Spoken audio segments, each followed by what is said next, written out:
To Mudaliar and Menon Clinical Obstetric Lecture Series. So today we are going to deal with an important chapter number 18, Hyperemesis gravidarum. So this is also a potent short note in your exams final year, so pay attention.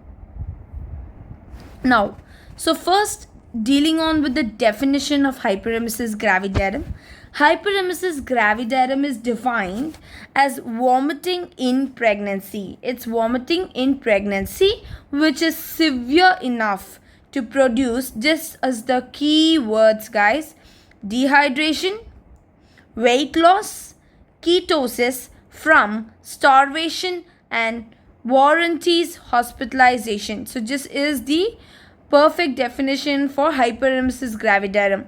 So hyperemesis gravidarum refers to vomiting in pregnancy. This is not just a definition.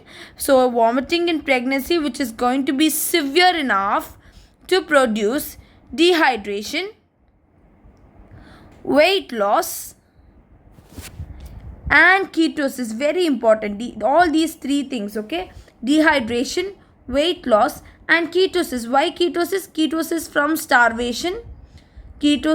starvation, and warranties hospitalization, So hyperemesis gravidarum is defined as vomiting in pregnancy which is going to be severe enough to produce the three things, that is dehydration, weight loss, and ketosis, which is a result from starvation, and warranties hospitalization.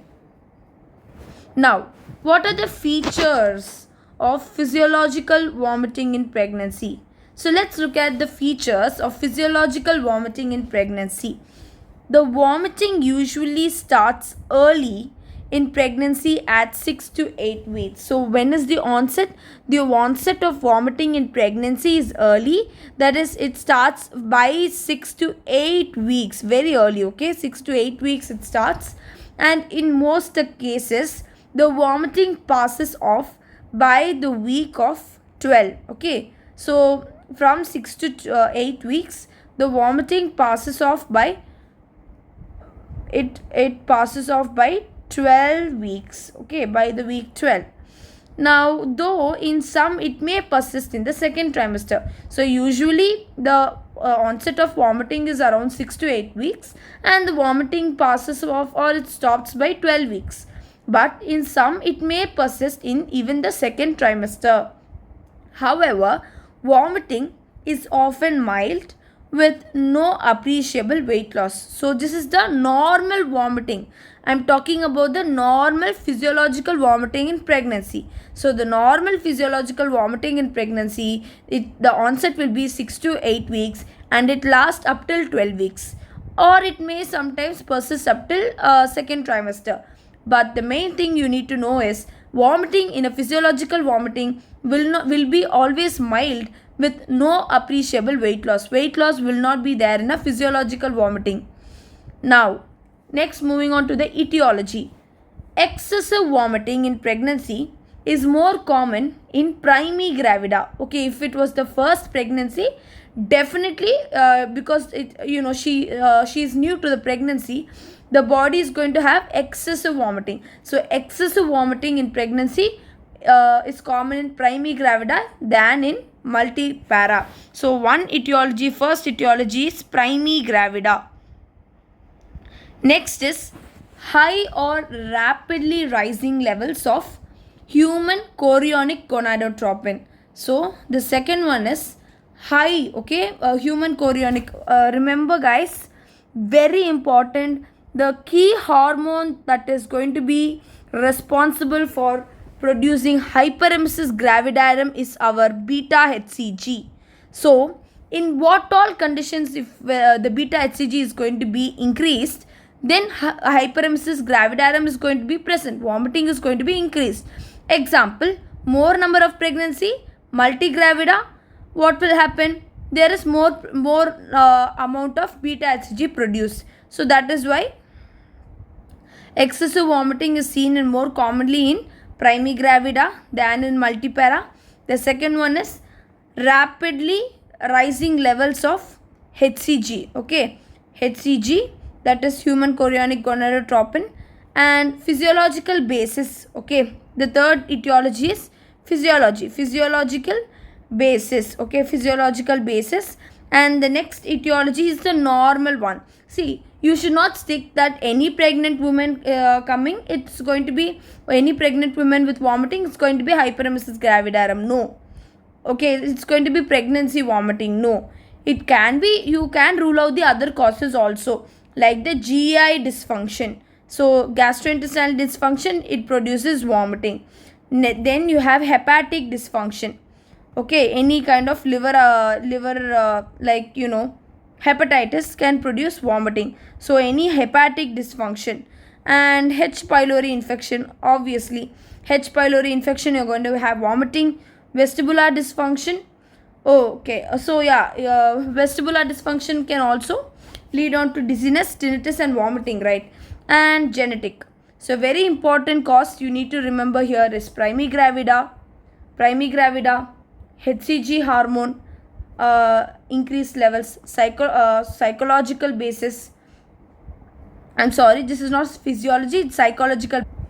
So the etiology is going to be primigravida, HCG, psychological basis, and GI dysfunction, hepatic dysfunction, H. pylori infection, vestibular dysfunction and genetic. Now, what are the signs and symptoms in hyperemesis gravidarum? So the signs and symptoms are, first sign is, so first is going to be ptyalism. What do you mean by ptyalism? Ptyalism means hypersalivation or excessive salivation. Then fatigue will be there, dehydration, a very very important sign of excessive vomiting is going to be your dehydration. Then fluid loss is there in vomiting, so it may result in hypotension. Then obviously plenty of vomiting, so the blood glucose levels are going to be low, so it's going to be resulting in hypoglycemia.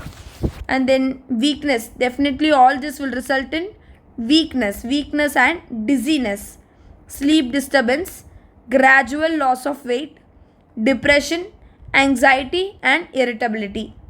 So the signs and symptoms of hyperemesis gravidarum are ptyalism or excessive salivation, fatigue, dehydration, hypotension, hypoglycemia, weakness and dizziness, sleep disturbance, gradual loss of weight, depression, anxiety and irritability. Now, due to continuous vomiting and retching, what do you mean by the term retching? Retching means to make sounds. To make sounds as if you're going to vomit. Okay, to make sounds as if you're going to vomit. That is retching.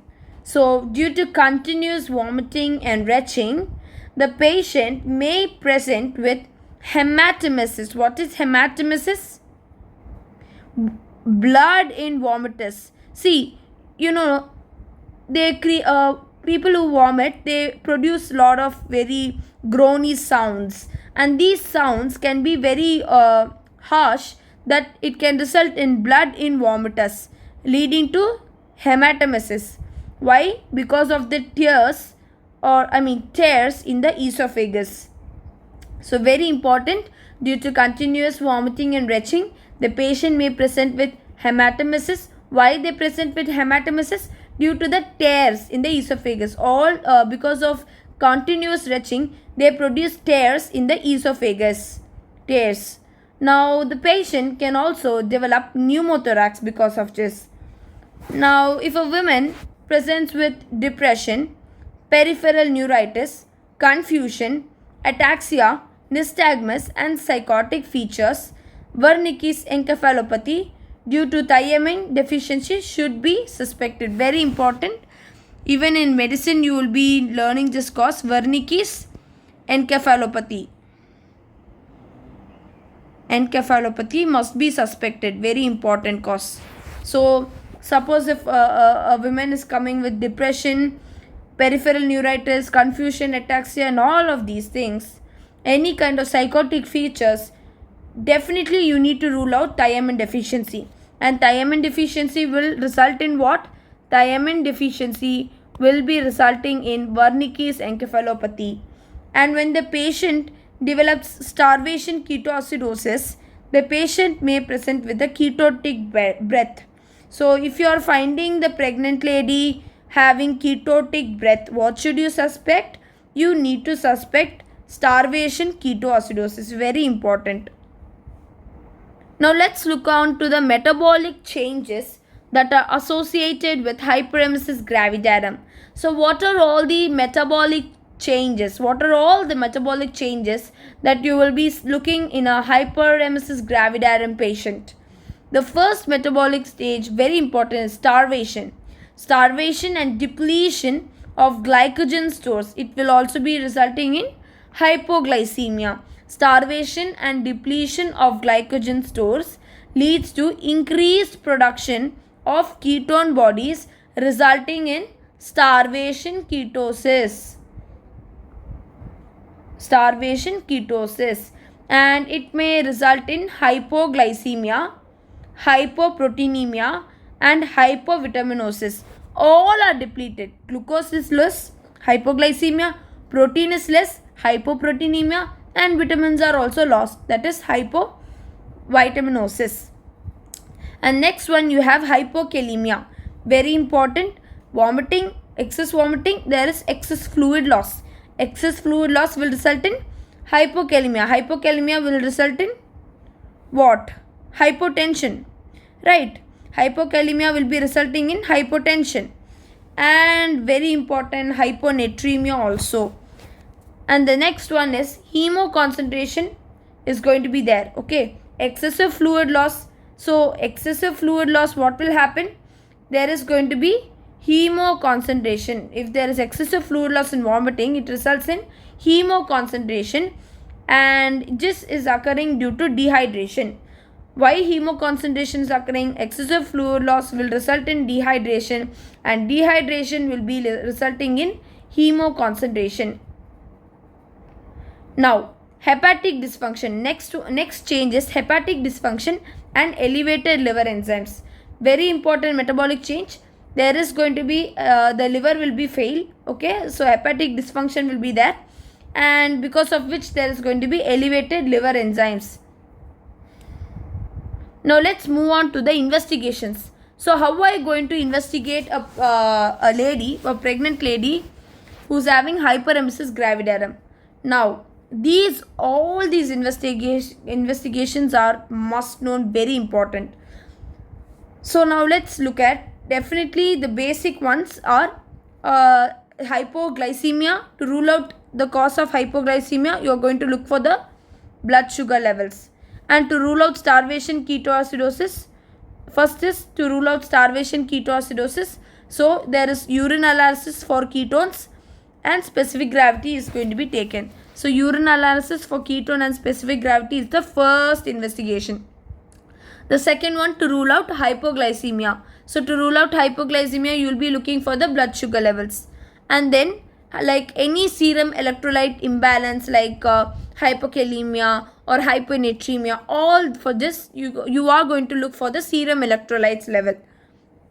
And then the next investigation, very important investigation, to look for hepatic dysfunction, you are going to look for liver enzymes and bilirubin. And then the next one is to rule out infection is something very important. So to rule out infection, you are going to take a urine culture to rule out a urinary tract infection. So to rule out a urinary tract infection, take a urine culture. And so if at all the lady is having hematemesis, there is going to be blood loss in the vomiting, in the vomitus. So therefore anemia, to rule out anemia, you are going to take for hematocrit. Hematocrit should be done. And the next investigation is, if needed, additional investigations can be taken. What are the I'll finish off with this one. The first, this is 1, 2nd, 3rd, 4th, 5th, 6th, and let me keep this as 8. Yeah, so 7th one is going to be your ultrasound. Okay, and the 8th one, if needed, additional. Why do you take ultrasound? To see for the if the baby is viable.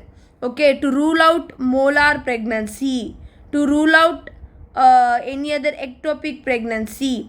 All of this for looking at the proper if the child is viable or not, if the baby is viable, you're going to look for an ultrasound. Now, if needed, additional investigations such as, very important, amylase or lipase, thyroid, TSH and free thyroxine to look for the thyroid status, serum calcium level and hepatic viral markers can also be done. So the investigations done for hyperemesis gravidarum is, first, urine analysis for ketones and specific gravity, blood sugar levels, serum electrolytes, liver enzymes and bilirubin, urine culture to rule out a urinary tract infection, hematocrit is done, and ultrasound. The last one, additional investigations like amylase, lipase, TSH, free thyroxine, serum calcium level and hepatic viral markers to be done. So all these investigations are must to know. Now let's see how we are going to manage this case of hyperemesis gravidarum. So management. So first, initially you are going to do a outpatient treatment. Okay, so there is a pregnant lady who's complaining of hyperemesis gravidarum. So how are you going to do the management? So in case of mild vomiting, okay, mild hyperemesis, you are just going to manage by a outpatient OPD. Okay, under OPD itself, outpatient treatment alone is done. So the steps in outpatient treatment is, first is going to be reassurance. The women should be assured that vomiting in early pregnancy is not abnormal. So any vomiting in early pregnancy is just a physiological vomiting. It is not abnormal. So this reassurance must be given to the pregnant lady. Okay, this is the first step in outpatient treatment. The second main important component of this outpatient treatment is a simple dietary regulations. So what are the dietary changes that we will be telling the mother? Okay, so we are going to advise the mother to take small quantities of food at frequent intervals. So at frequent intervals, okay, very frequently, okay, like say 5 to 6 times per day meal, okay, which is very frequent, and but small quantities and frequent intervals the food should be taken. The second is, the food whose odor precipitates or aggravates the symptoms should be avoided. Suppose garlic, onion, these are very, what to say, a stimulant, for creating this nausea like feeling, right? This garlicky odor and all, egg and all will always create a nausea feeling. So such foods should be avoided. So foods whose odor will be precipitating or aggravating the symptoms of vomiting should be avoided. The next important one, fatty food or oily food or spicy food, all of these foods should be avoided. So this is the simple dietary regulations that you will be recommending the mother. Next is antiemetic drugs. So very important. Now see, if it is a mild vomiting, then your or a physiological vomiting, dietary regulation reassurance alone is enough. Now say it is a moderate vomiting.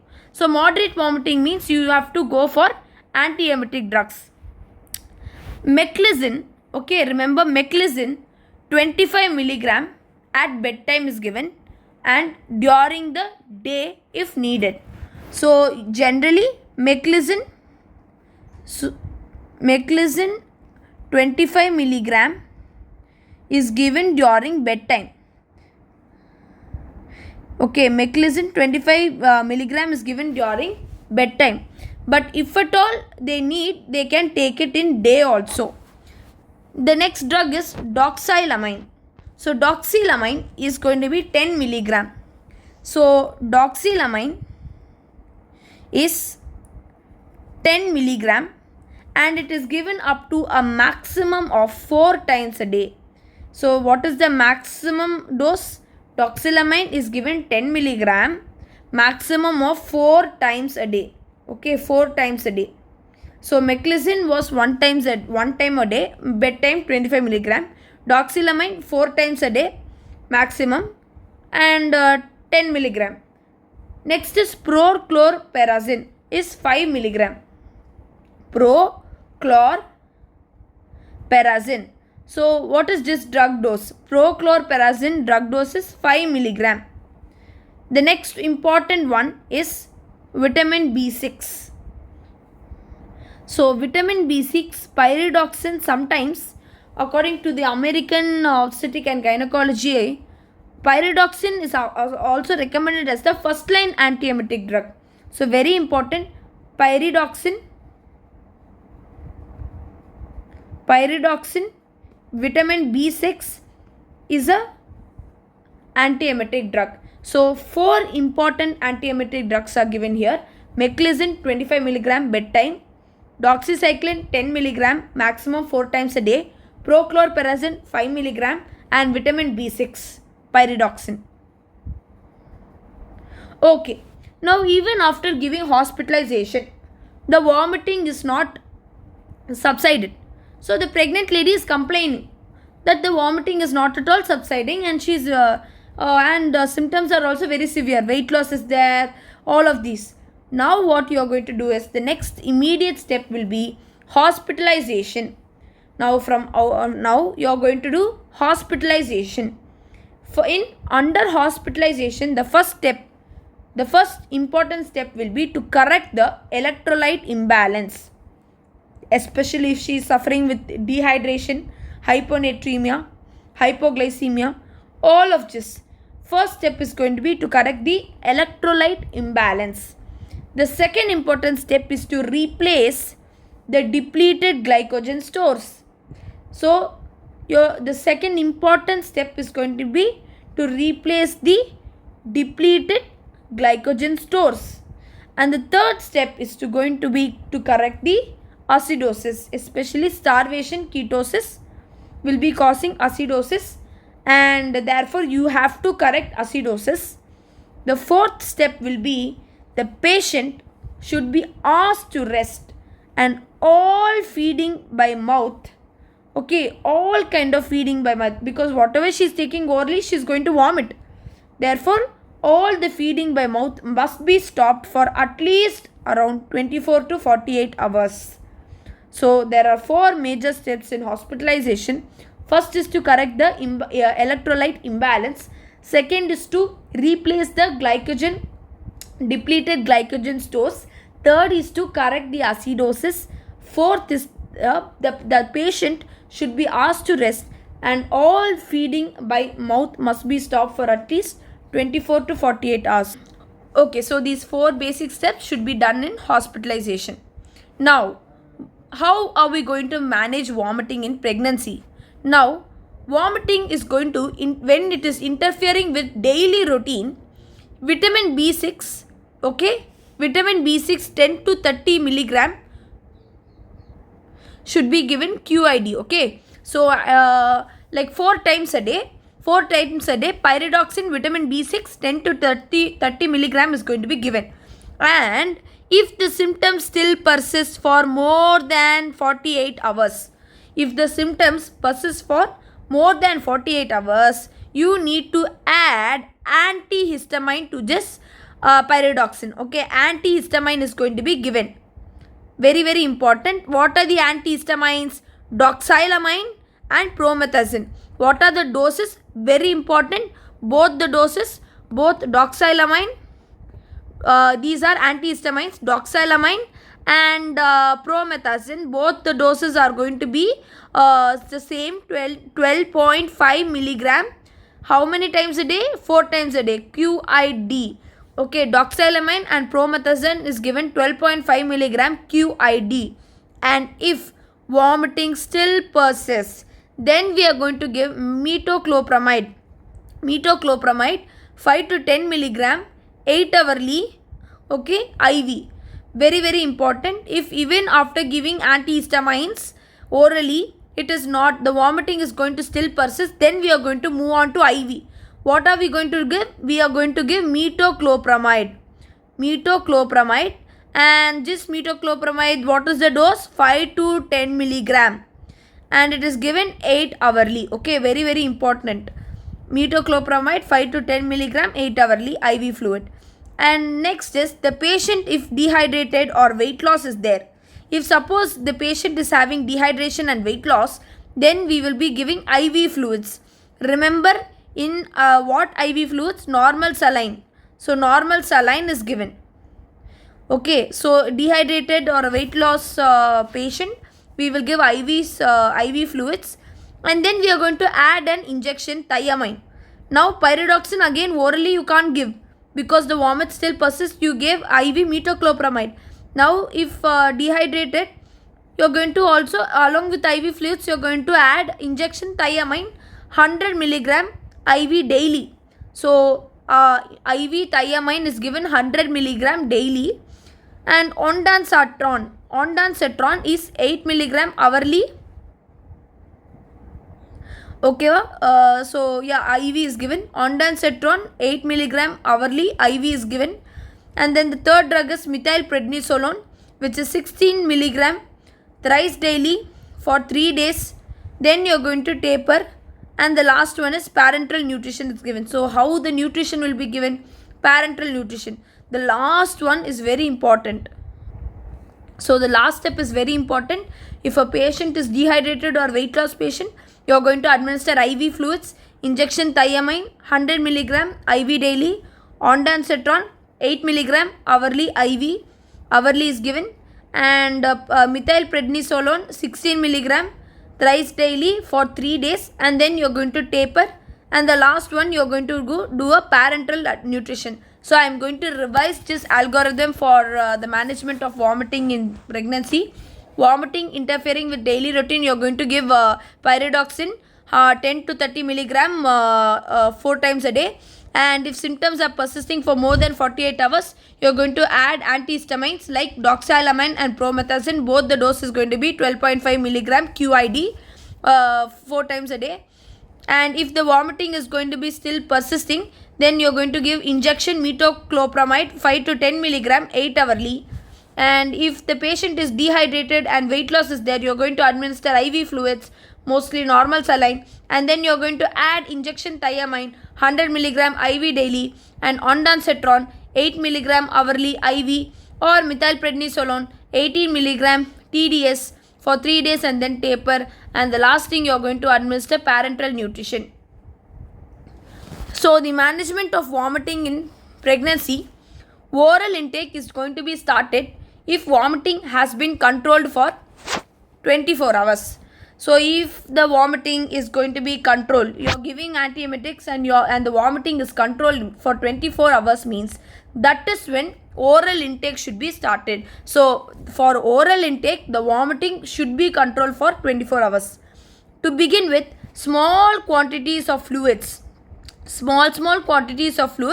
at frequent intervals. So once the vomiting has been controlled for 24 hours, you are going to oral intake. You can't just suddenly give some solid food. No, you are going to give fluids only, some liquid in small quantities and frequent intervals.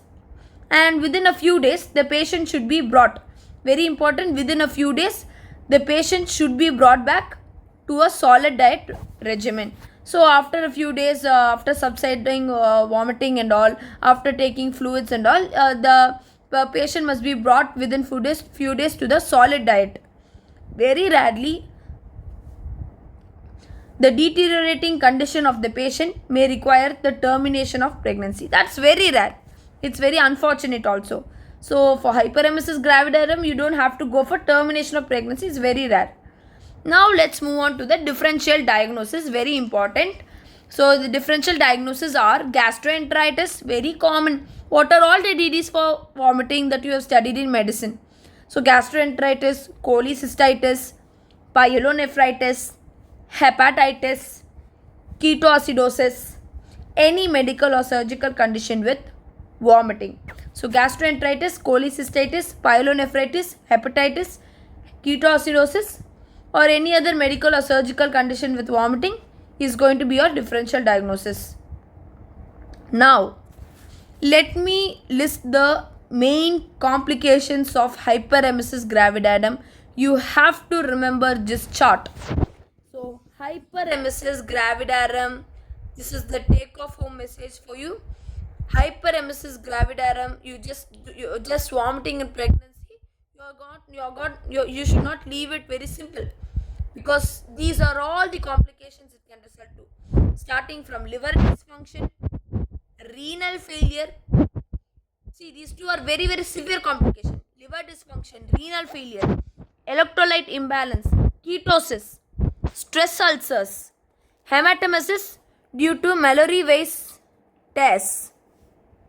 Okay, so what do you mean by this Mallory Weiss tears? Mallory Weiss tears means there is going to, because of forceful vomiting will be resulting in a tear in the lower esophagus. So there is going to be a forceful vomiting which results in tear in the lower esophagus, and because of this there is going to be a upper GI bleed. That is why, whenever there is an upper GI bleed, there is going to be blood in the vomitus, that is hematemesis.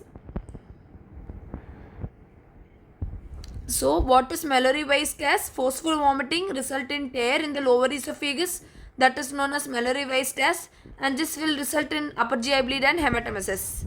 The next complication is pneumothorax, and very important, Wernicke's encephalopathy due to thiamine deficiency.